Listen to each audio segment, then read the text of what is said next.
सभी को नमस्कार, अभिवादन। मैं doctor Reena Srivastava, associate professor, department of public administration, government college Sirohi. आज हम सेकेंड ईयर के नेक्स्ट लेक्चर में, जिसमें पूर्व में हमने वेलफेयर स्टेट के बारे में अध्ययन किया था, उसी को हम आगे कंटिन्यू करेंगे। हमने अपने 2 लेक्चर में देखा कि लोकतांत्रिक समाजवादी समाज में प्रशासनिक संस्थाओं की क्या भूमिका होती है। इसी संदर्भ में जो बीए सेकेंड ईयर में जो हमारा फर्स्ट पेपर है, उसमें प्रारंभिक जो चैप्टर था, उसमें हमने लेसेस-फेयर स्टेट यानी अहस्तक्षेपवादी राज्य पर चर्चा की। उसके पश्चात जो दूसरा राज्य का क्रम था, वो था लोक कल्याणकारी राज्य। लोक कल्याणकारी राज्य की क्या परिभाषा है और इसका किस तरीके से विकास हुआ, इस पर हम अध्ययन कर चुके हैं। लोक कल्याणकारी राज्य के संदर्भ में हम भारत को अगर देखें तो इसकी जो प्रारंभिक स्थितियां थीं, वो व्यक्तिवादी राज्य को आवश्यक बुराई मानते थे और अपने सीमित अर्थ में उसके कार्य क्षेत्र को अधिक व्यापक नहीं बनाना चाहते थे। भूमि और जन के साथ राज्य का होना अनिवार्य है, यह निश्चित रूप से सत्य है कि कोई भी राज्य अपने नागरिकों के लिए प्रत्येक क्षेत्र में सुख सुविधाएं प्रदान करना चाहता है। अपने समस्त साधनों का एवं शक्ति का उपयोग वह जनता की भलाई के लिए करना चाहता है। यदि कोई राज्य इस तरीके से कार्य करता है तो वह राज्य लोक कल्याणकारी राज्य कहलाता है। देश की संपूर्ण सामाजिक, आर्थिक, राजनीतिक, सांस्कृतिक कल्याणकारी योजनाओं को जनता को केंद्र में मानकर लागू करता है तो वह राज्य लोक कल्याणकारी राज्य कहलाता है। इस संदर्भ में हम पूर्व में भी चर्चा कर चुके हैं कि लोक कल्याणकारी राज्य की हमारे देश में प्राचीन काल से परंपरा रही है। चाहे हमारे वेद व्यास पाराशर रहे हों, चाहे भारतीय संविधान की प्रस्तावना रही हो, सभी में लोक कल्याणकारी राज्य पर चर्चा की जाती है। हम बात करेंगे लोक कल्याणकारी राज्य के कार्य के बारे में। तो बच्चों, लोक कल्याणकारी राज्य यानी जनता के कल्याण से जुड़ा हुआ, तो इसके कार्यों को हम मोटे तौर से 2 भागों, अनिवार्य कार्य और ऐच्छिक कार्यों में बांट सकते हैं। अनिवार्य कार्य, जो कि हमने देखा कि लेसेस-फेयर स्टेट में भी, हस्तक्षेपवादी या व्यक्तिवादी राज्य में भी वही कार्य थे। प्रत्येक राज्य को अपने अस्तित्व बनाए रखने के लिए अनिवार्य रूप से कार्य करने पड़ते हैं। ऐच्छिक कार्य वे कार्य होते हैं जो राज्य की परिस्थितियों एवं शासन के दृष्टिकोण पर निर्भर करता है। लोक कल्याणकारी राज्य का दायित्व है कि वह दोनों तरह के कार्यों को महत्व दे। अनिवार्य कार्यों के संदर्भ में हमने पूर्व में पढ़ा कि बाह्य आक्रमण से राज्य की रक्षा करना, इस रूप में वह सैन्य उपकरणों एवं साधनों की भी व्यवस्था करता है। शांति एवं सुव्यवस्था कायम करना, नागरिकों के कानून के अंतर्गत सुशासन प्रदान करना, पुलिस की व्यवस्था करना और नागरिकों के कर्तव्यों का नियमन करना।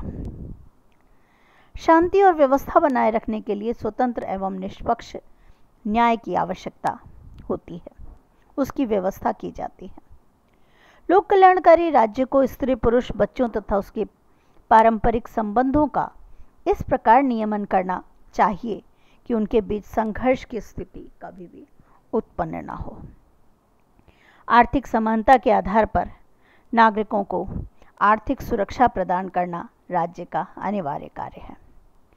लोक कल्याणकारी राज्य का एक अनिवार्य कर्तव्य अंतर्राष्ट्रीय स्तर पर सहयोग और सद्भावना स्थापित कर विश्व शांति और वसुधैव कुटुंबकम के भावना को की व्यवस्था को बनाए रखना है। सभी को शिक्षा के समान अवसर प्रदान करना, 14 वर्ष तक के लिए निःशुल्क अनिवार्य प्राथमिक शिक्षा प्रदान करना, विश्वविद्यालय, तकनीकी, औद्योगिक, महिला, प्रौढ़ शिक्षा की समुचित व्यवस्था करना लोक कल्याणकारी राज्य का दायित्व है। नागरिकों के स्वास्थ्य रक्षा हेतु समुचित उपाय करना, उद्योग एवं व्यापार पर नियंत्रण करना, कृषि की उन्नति हेतु राज्य को उत्तम बीज, खाद एवं सिंचाई के समुचित साधनों की व्यवस्था करना, कृषकों को कम ब्याज पर ऋण उपलब्ध कराना, यातायात एवं संचार के लिए सड़क, रेल, जल, वायुमार्ग, डाक, तार, टेलीफोन, रेडियो, दूरदर्शन आदि की व्यवस्था करना, श्रमिकों के हितों की रक्षा के लिए श्रम हितकारी कानून बनाना, शारीरिक रूप से अपंग और वृद्ध व्यक्तियों के लिए इस प्रकार शिक्षण और प्रशिक्षण की व्यवस्था करना कि वह अपनी जीविकोपार्जन स्वयं कर सकें। इसके लिए वृद्धों और अपंगों के लिए पेंशन इत्यादि की व्यवस्था करना, प्रत्येक राज्य में कला, साहित्य, विज्ञान को प्रोत्साहित करना, नागरिकों के मनोरंजन के साधनों की व्यवस्था करना,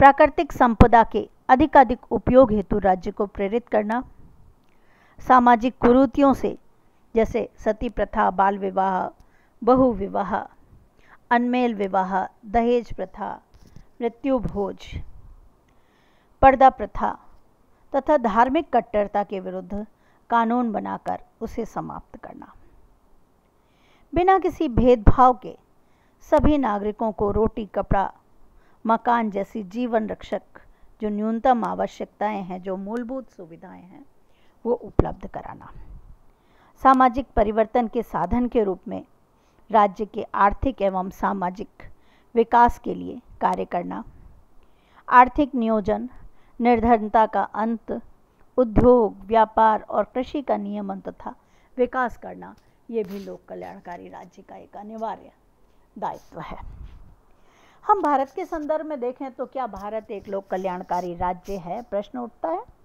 तो हम कहेंगे भारत प्रारंभ से ही लोक कल्याणकारी राज्य रहा है। प्राचीन काल से लेकर वर्तमान काल तक इसी लोक कल्याण की भावना का निरंतर विकास होता रहा है। महात्मा गांधी, नेहरू, राम मनोहर लोहिया, विनोबा भावे आदि ने भारत को लोक कल्याणकारी राज्य बनाने हेतु विभिन्न प्रयास किए। इंदिरा गांधी ने 20 सूत्री कार्यक्रम लागू कर, स्वर्गीय राजीव गांधी ने भी लोक कल्याणकारी राज्य के स्वप्न को आगे बढ़ाया। आज भी हम देखते हैं वर्तमान प्रधानमंत्री भी इसी दिशा में कार्य कर रहे हैं। समाजवाद, धर्मनिरपेक्षता, सच्चे लोकतंत्र की स्थापना, अवसरों की समानता, लोक कल्याणकारी राज्य भारत के ही हैं।